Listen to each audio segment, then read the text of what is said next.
Hi ಸ್ನೇಹಿತರೆ, welcome to my channel. ಹೇಗಿದ್ದಾರೆ ಎಲ್ಲರೂ? ಇದು ಸಂಡೇ ವ್ಲಾಗ್ ಆಗಿರುತ್ತೆ.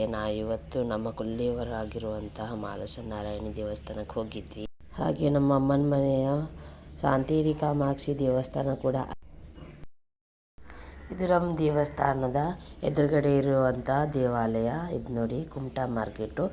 ಆ ದಿವಸ ತುಂಬಾ ಮಳೆ ಇತ್ತು, ಆದರೆ ನಾವು ಬರುವಾಗ ಸ್ವಲ್ಪ ಇತ್ತು. ಆದರೆ ನಾವು ಯಾವತ್ತು ದೇವಸ್ಥಾನಕ್ಕೆ ಕಾಲಿಟ್ವಿ ಆವಾಗ ಮಳೆನೋ ಮಳೆ. ದೇವ್ರ ದಯೆಯಿಂದ ಎಲ್ಲೂ ಜಾಸ್ತಿ ಮಳೆ ಸಿಕ್ಕಿಲ್ಲ, ಸಂಪೂರ್ಣ ಮಳೆನೇ ಇತ್ತು. ಮಕ್ಕಳಿಗೆಲ್ಲ ರೈನ್ ಕೊಟ್ಟಿತ್ತು. ಹಾಗೆಯೇ ಇದು ನಮ್ಮ ಅಮ್ಮನ ಮನೆಯ ಕುಲದೇವರಾಗಿರುವಂಥ ಶಾಂತೇರಿ ಕಾಮಾಕ್ಷಿ ದೇವಾಲಯ.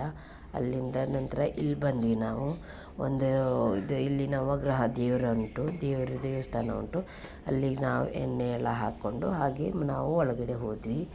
ದೇವ್ರ ದರ್ಶನ ಎಲ್ಲ ಮಾಡ್ಕೊಂಡ್ಬಂದ್ವಿ. ಇನ್ನೂ ಸೇವೆ ಎಲ್ಲ ಮಾಡಲಿಲ್ಲ. ಹಾಗೆಯೇ ನಾವು ಇದು ಸಂಡೇ ಇರೋದರಿಂದ ಈ ದೇವಸ್ಥಾನದಲ್ಲೇ ನಾವು ಯಾವತ್ತೂ ರಸ ಆಗಿರೋದನ್ನು ನೋಡಲಿಲ್ಲ ಕೂಡ ಇನ್ನೂ ತನಕ.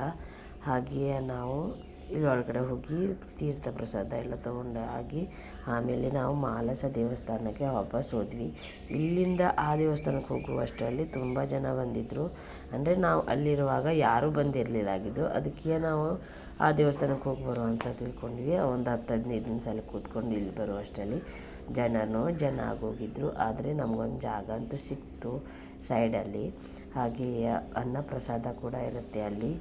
ನಾವು ಬರೋದು ಶ್ರಾವಣ ಮಾಸದಲ್ಲಿ ಮತ್ತು ದಸರಾ ಟೈಮಲ್ಲಿ ಕೂಡ ಇಲ್ಲಿ ಬಂದು ಹೋಗ್ತೀವಿ. ಹಾಗೆಯೇ ಏನಂತ ಹೇಳಿದರೆ ದರ್ಶನ ಕೂಡ ತುಂಬ ಚೆನ್ನಾಗಿ ನಡೀತು ನಮಗೆ.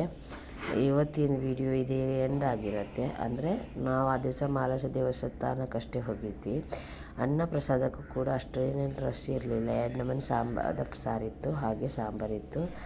ಈ ವಿಡಿಯೋ ನಿಮಗಿಲ್ಲಿ ಇಷ್ಟ ಆಗಿದೆ ಅಂತ ಭಾವಿಸ್ತೇನೆ. ಇದು ನೋಡಿ, ನಮ್ಮ ಅಮ್ಮನ ಮನೆ ಆಗಿರೋಂಥ ಮಾಲಸನಾರಾಯಣಿಗೆ ತೆಗೆದಿದ್ದೇನೆ. ದಯವಿಟ್ಟು ಎಲ್ಲರೂ ಸಪೋರ್ಟ್ ಮಾಡಿ ಅಂತ ಹೇಳ್ತಾ ಈ ವಿಡಿಯೋನ ಇಲ್ಲಿಗೆ ಎಂಡ್ ಮಾಡ್ತಿದ್ದೀನಿ. ಬಾಯ್, ಟೇಕ್ ಕೇರ್.